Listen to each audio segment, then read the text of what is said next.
a new era of super smashing is almost upon us. With even more faces to recognize, it can be daunting to pick the brother that's right for you. As we charge forward to Brawl's release date, let's explore the origins and abilities of the newest combatants to bring their own level of martial arts to the competition.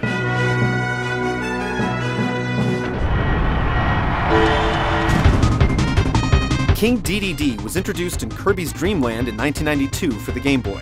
Appearing in nearly all of the 15-plus Kirby games in the series, DDD acts as the chief villain in most of them. He inhales and spits out enemies just like Kirby, but is known more for his giant ground-pounding mallet.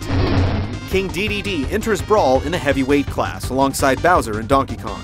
Despite his size, he leaps high into the air similar to Bowser, slamming into the ground when he lands. With his side special attack, he tosses enemies at opponents. As expected, DDD uses his mallet to pound enemies, but this time, it's mechanized, allowing him to charge it up like Donkey Kong's Power Punch. Unlike the ape, though, DDD takes damage if you charge too long. When he collects the Smash Ball, DDD calls for his militia of minions to do his dirty work. Instead of their usual speed, these guys are extra fast and much more lethal. The mysterious Meta Knight first appeared in Kirby's Adventure for the NES in 1993. Although he often fights Kirby throughout the series, he isn't exactly evil, as time and again, he'll assist Kirby on his adventure. He looks a lot like Kirby, except he wears a cape and mask and battles only with a sword. In Link-like fashion, Meta Knight performs a tornado attack, sucking enemies into its vortex. His side special attack drills opponents and can be directed with an upward or downward force, setting up juicy combos. Similar to a mid-air dodge, Meta Knight's special down move throws a cloak over himself, making him disappear. Just tap the direction you want him to reappear, then attack. When Meta Knight gets the Smash Ball, he swings his cape into an opponent. If it lands, his attack radius increases, engulfing everyone into the darkness. Mamma mia! Meta Knight's stage is his very own battleship. First seen in Kirby Superstar for the Super NES, combatants begin their fight alongside the ship. Eventually, they'll land on board, where dodging its barrage of missiles and beams is a priority. In 1994, Diddy Kong made his debut as Donkey Kong's sidekick in Donkey Kong Country for the Super NES, and 1 year later in its sequel, Donkey Kong Country 2, Diddy's Conquest.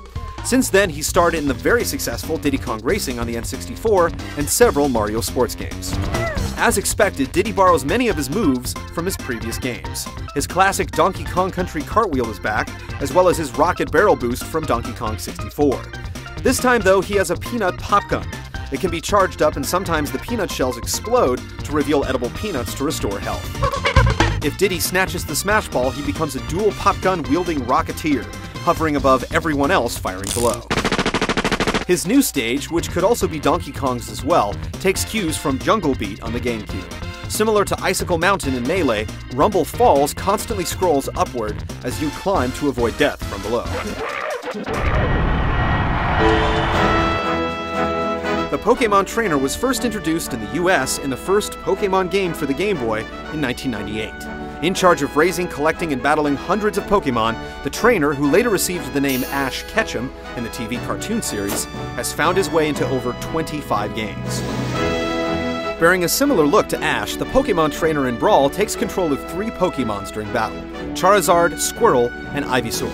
Although he controls just one at a time, he can freely swap out one for another in an ordered fashion, and this is a must, as each Pokémon has its own stamina that weakens over time. Knowing each one's strengths and when to use them is vital to the trainer's success. Charizard's side special Rock Smash is very powerful.